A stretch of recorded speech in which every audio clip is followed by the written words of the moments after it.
북한군의 지뢰 도발에 대해 국방부는 비무장지대의 주도권 장악을 위한 작전을 펴겠다고 강경 대응을 언급했습니다. 이런 가운데 북한의 추가 도발 가능성도 제기되고 있는데요. 전옥현 전 국정원 제1차장 모시고 자세한 얘기 더 짚어보겠습니다. 어서 오십시오. 안녕하십니까. 이번 북한의 목함 지뢰 도발 사건, 천안함 폭침의 배후로 주도로 한 것으로 알려져 있는 김영철 정찰 총국장이 또 배우다, 이런 이야기가 나오는데 신빙성이 있는 이야기입니까? 제가 보기에는 이제 충분히 신빙성이 있다, 이렇게 단정할 수밖에 없고, 배우라기보다는 주도적 인물이라고 평가하는 것이 맞은 평가다, 이렇게 봅니다. 네. 왜냐하면요, 북한의 대남 공작 사업 체계가 완전히 달라졌어요, 옛날하고. 지금은 어떻게 되어 있냐면은, 과거에는 북한의 대남 공작 부서가 뭐 작전부다, 대외 연락부다, 무슨 뭐 일반 네. 다른 이 부서들로 이렇게 산재돼 있거든요, 세계 기관에. 이것이 정찰총국이라는 이름으로 네. 단일 부서로 재편됐습니다, 몇 년 전에. 그 재편된 정찰총국의 책임자가 김영철이에요. 네. 그래서 북한이 우리 남한에 대해서 합법적, 비합법적 이런 공작 활동을 하는 총 실무적인 결정권자가 김영철이에요.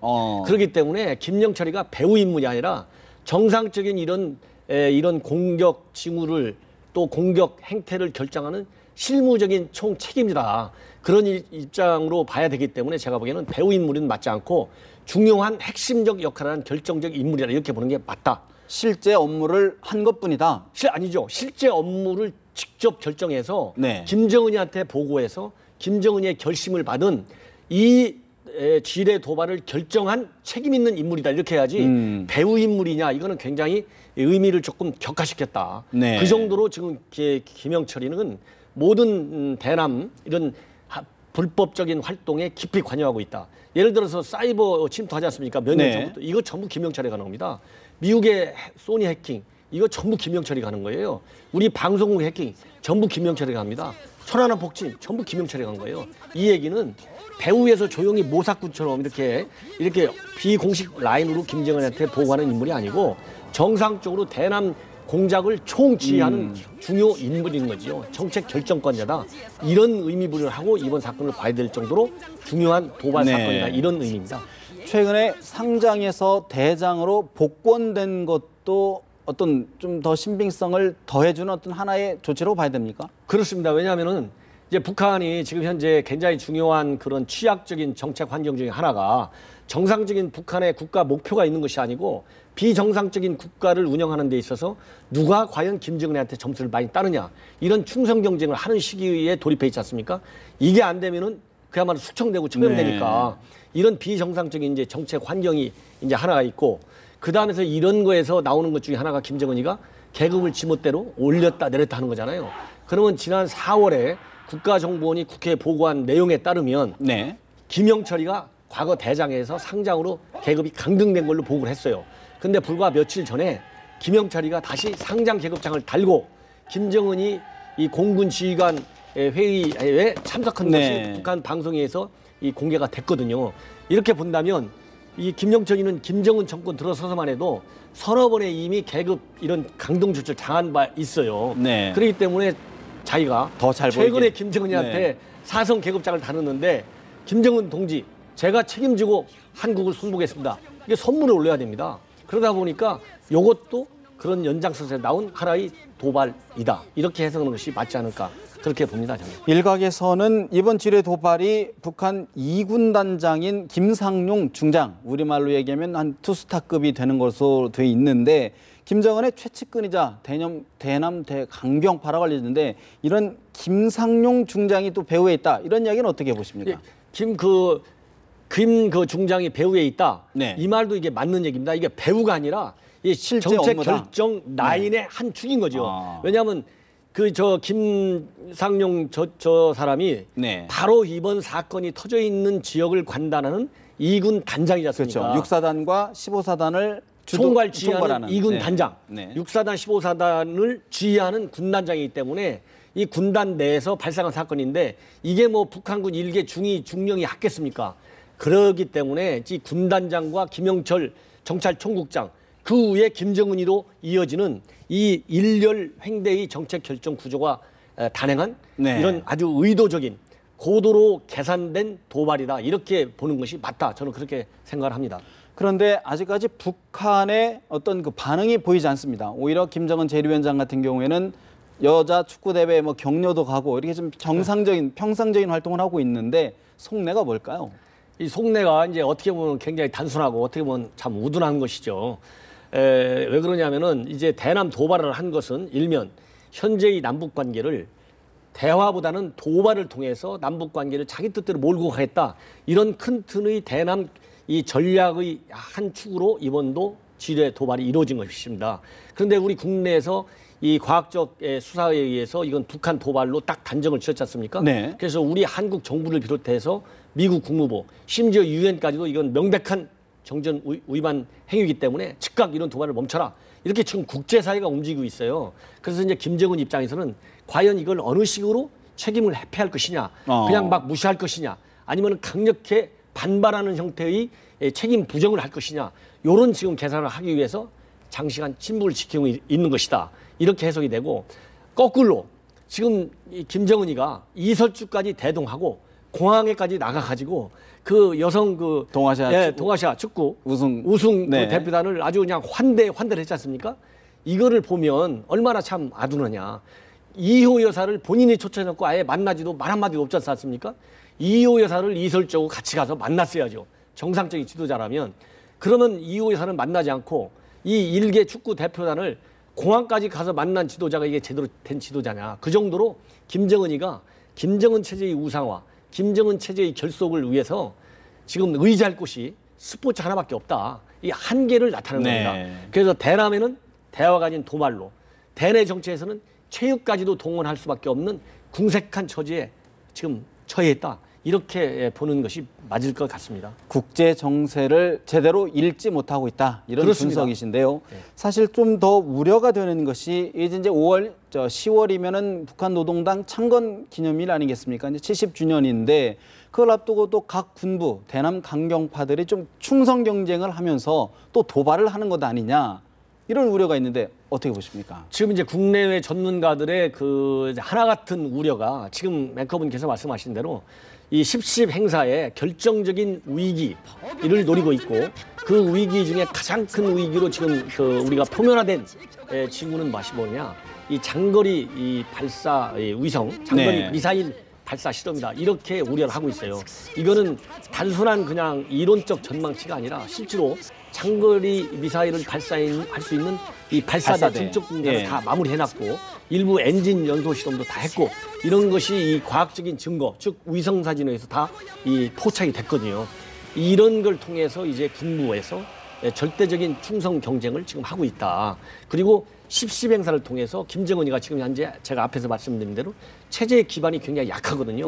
이거를 하기 위해서 이제 대남 도발을 일삼고 있는데 이런 이제 앞으로 이번에 지뢰 같은 것은 사실은 이제 우리 두 명의 군인이 이제 부상당했기 때문에 불행 중 다행으로. 불행 중 그야말로 정말 다행이죠. 이것은 앞으로 10.10 행사 또는 연말이 가까울수록 북한이 중대형 도발을 예고하는 하나의 상징적인 위협적 수준의 도발로 그렇게 보여준 것이 아니냐. 그래서 우리 국내 반응을 지금 떠보는 것이다. 그렇기 때문에 우리가 말로 이렇게 과거에 지휘 세력, 원점 세력, 지원 세력을 반드시 응징하겠다 했는데 제 기억에는 불행스럽게도 별로 기억이 나지 않습니다. 근데 이번에도 우리 군 당국에서 강력히 응징하겠다고 했거든요.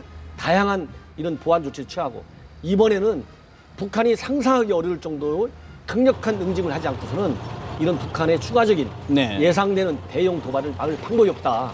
이제는 말이 필요 없다. 차라리 도발하겠다는 말을 응징하겠다는 도발에 대해서 응징하겠다는 말을 최대한 자제하고 기습적으로 응징하지 않으면은 제2, 제3의 더 큰 충격을 주는 도발이 언제라도 나올 수 있다. 왜? 김정은이가 이 세상에서 가장 예측 불가한 돌발적 성격을 가지고 있는 사람이기 때문에 우리 정부도 그런 거에 대한 다양한 이제 보안 조치를 해야 하는 것이 굉장히 시급하다. 그렇게 말씀드리고 싶습니다. 그런 공감대가 있지만 사실 그렇게 할 수 있는 실질적인 실행력이 별게 없는 거 아닙니까? 그래서 지금 뭐 확성기도 한다, 또 뭐 경멸 작전 하겠다. 그렇다 그러면 실효적인 어떤 그런 보복 조치, 응징 조치 어떤 게 있을까요?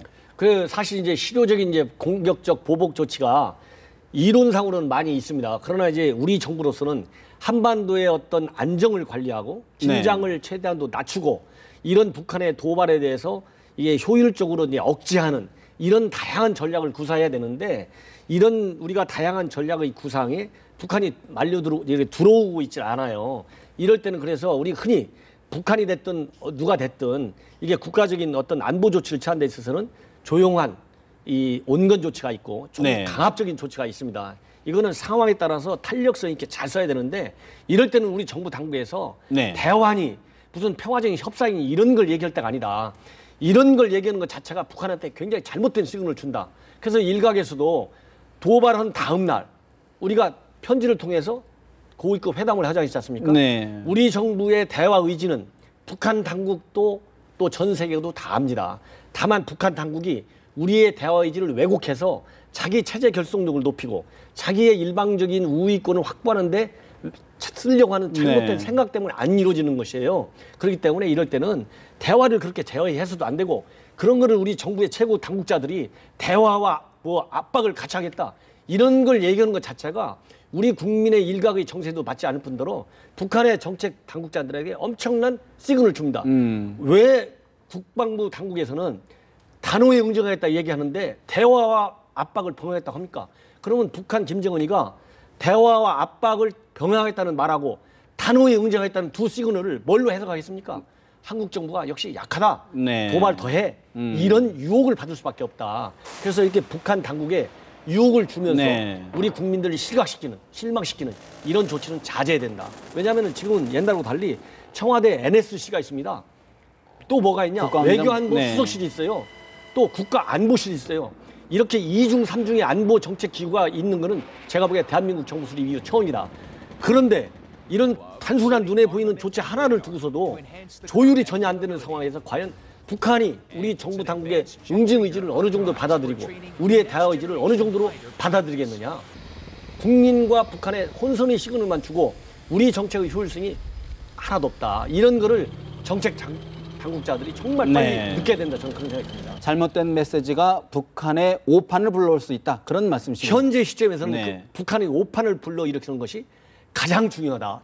오판을 불러일으키지 않도록 정책을 잘 조율하는 것이 저는 가장 중요한 시점입니다. 왜냐하면 어느 한 가지의 실효적 조치만으로 북한의 이런 도발을 억제할 수 없는 안보 환경이에요, 현재가. 그렇기 때문에 조율된 그런 대북 전략, 조율된 외교 안보 포괄적인 이런 전략을 수립하는 것이 그리고 그런 전략 결정 능력을 우리 국민한테 보여줄 때 정말로 국민들로부터 지지받는 안보 정책, 대북 대화 전략, 또 대북 압박 전략이 성공할 수 있다. 저는 그런 말씀을 드리고 싶습니다. 그런 측면에서 국방부가 지금 예를 들어서 확성기 방송을 또 재개를 하고 또 DMZ 내에서의 경멸 활동, 뭐 즉각적 공세적으로 공격을 하겠다. 또 뭐 DMZ 내에 숲을도 제거하겠다. 이런 조치들을 내놓고 있는데 그런 조치에 대한 평가는 어떻게 하십니까? 이제 어느 작전, 예를 들어 화공작전. 이거는 쉽게 얘기해서 화공작전 우리가 의도한 대로만 되면 좋은 점이 많죠. 그러나 화공작전의 기본은 이 바람이 또 어디로 부냐는 중요해요. 그 지뢰들도 하고 자풀도 제거돼가지고 경계의 사각지대도 없이고 취지는 좋습니다. 그러나 이게 항상 100%의 긍정적 효과만 있는 건 아니다. 또 바로 이 경멸작전으로 들어가겠다. 경고방송, 경고사격 대신에 조준사격으로 바로 들어가겠다. 물론 북한이 한 걸로 봐서는 단순하게 이런 작전만 줄이는 게 문제가 아니고 바로 공개할 수 없는 방법으로 강력한 응징을 해야 됩니다. 그런 것처럼 이게 다양한 전략을 구사해야 된다. 예를 들어서 바로 조준 이 경고 사격을 거치지 않고 조준 사격을 하겠다. 이것이 순간적으로 북한의 일시적인 어떤 도발 행태를 줄이는 데는 효과가 있을지 모르지만은 자칫 잘못되면 이 DMZ 선상에서 이 남북 위기, 군사적인 충돌 위기를 고조시키는 역작용도 배제할 수 없습니다. 그렇기 때문에 중요한 것은 어떤 정책의 일관성도 중요하지만 그 정책을 현장의 위기 상황에 맞게 적용할 수 있는 현지 군사령관 그리고 우리 서울에 있는 NSC를 중심으로 하는 정책 결정 구조에서 얼마나 순발력 있는 정책 결정을 해서 현지 사령관들이 오판하지 않게 지나치게 위기도 확산시키지 않고 또 위기에 대해서 우리가 연약하게 보이지도 않는 소극적으로 되지 않도록 이런 그런 다양한 훈련 조치도 더 강화해야 된다. 이런 일시적인 조치만 갖고는 지금 북한의 다양한 교묘한 이런 이 공격 이런 도발 징후에 대처하기가 어렵다. 저는 그런 말씀을 드리고 싶습니다. 정치권 내에서 대북 규탄 결의안을 내면서 한 목소리를 내고 있는데 그럼에도 불구하고 이번 책임론도 좀 규명을 해서 관련자를 좀 처벌해야 되는 것 아니냐, 책임을 물어야 되는 것 아니냐, 약간 목소리가 좀 다른 것 같은데 그런 부분에서는 어떤 견해를 갖고 계십니까? 제가 보기에는요. 네. 이번 사건 같은 경우는 이제 북한이 발이 노리는 게 그겁니다. 책임론과 아니면 이제 보안 조치론 네. 이렇게 해가지고 정부 내에서 싸우게 하고 여야도 싸우게 하는 겁니다. 이런 것이 다 북한을 노리게 하는, 쉽게 얘기해서 우리의 대북 대처 능력을 약화시키는 것이죠. 그러나 이번 사건을 보면 이번 사건 하나를 놓고 예를 들어서 바로 책임 문제를 논하기는 좀 시기가 상조하다. 다양한 보안 조치도 강구하고 네. 그리고 그런 다음에 과연 우리가 생각할 수 있는 거를 현장 사령관이, 현장 책임 있는 이 군 지휘관들이 못해서 일어나는 부분이 어느 정도냐, 거기에 상응하는 조치를 고려해도 늦지 않다. 그래서 제가 보기에는 이번의 예. 경우에 이런 걸 하나하나 터질 때마다 군 당국자들의 책임만 논하면 본래 안보는 생명을 거쳐서 일을 하는 겁니다. 그러면 군 당국은 우리 국민을 믿고 열심히 싸워서 국가를 지키는데 이런 거 있을 때마다 다 군 지휘관들을 책임지면 과연 일선을 누가 지키냐. 그래서 책임지고 일할. 용서할 수 네. 있는 부분은 용서하고 책임지는 방법이 여러 가지 있거든요. 그래서 이번 같은 경우에는 제가 보기에는 보안 조치를 강구하는 것이 더 급하다. 책임 문제를 논하는 것은 아직은 좀 차후 빠르다. 문제다. 차후해도 늦지 않다. 정상적인 군 인사 시기도 있거든요. 그래서 군의 사기도 좀 고려할 필요가 있다. 저는 그런 생각이 듭니다. 마지막으로 사실은 올해가 이제 광복 70주년 아니겠습니까? 어느 때보다 남북 간 지금 경색된 국면에서 좀 돌파구를 찾아보자는 좀 그 움직임, 기대가 있었는데 앞으로 남북 관계가 굉장히 경색될 것 같습니다. 어떻게 좀 돌파구를 좀 찾아야 될까요? 그 참 돌파하고 찾기가 쉽지 않아요. 왜 그러냐면 기본적으로 제가 앞에서 말씀드렸지만은 김정은 체제의 특성 중에 하나가, 초기 단계에 있는 현 특성 중에 하나가 정상적인 대화를 통해서 김정은 정권도 좀 제대로 된 개혁 네. 개방을 통해서 이런 한반도 평화 분위기를 이끌어 나가는 이런 정책을 추진을 하는 것이 아니라 대화의 준비도, 대화의 의지도, 대화할 능력도 없는 게 현 김정은 체제다. 김정은이는 도발 이외에는 살아남을 방법이 없습니다. 이런 정책 목표를 가지고 있기 때문에 우리가 앞에서 말씀드린 대로 대화에 연연해하고 초조해하고 이렇게 하면 우리가 말려든다. 그래서 대화의 원칙, 평화를 유지하는, 긴장 수위를 높이지 않는 이 원칙은 일관된 정책을 견지하는 것이다. 저는 그런 생각이 들고, 그 다음에는 지금은 대화와 압박이 중요한 게 아니라 압박이 한 8, 대화가 2, 이 정도로 해서 압박으로 몰고 가가지고 김정은이가 야, 이제는 더 이상 도발 가지고는 한국 정부와 국민이 움직이지 않는구나, 국제사도 안 움직이나, 이걸 느꼈을 때 김정은이는 대화로 돌아온다. 네. 지금 압박을 강하게 하는 것이 오히려 더 쉽게 2년이 되든 1년 후든 김정은이가 우리가 얘기하는 수준의 대화의 성격, 그런 틀로 나올 수 있는 호기를 놓치지 않는다. 저는 그런 생각이 듭니다.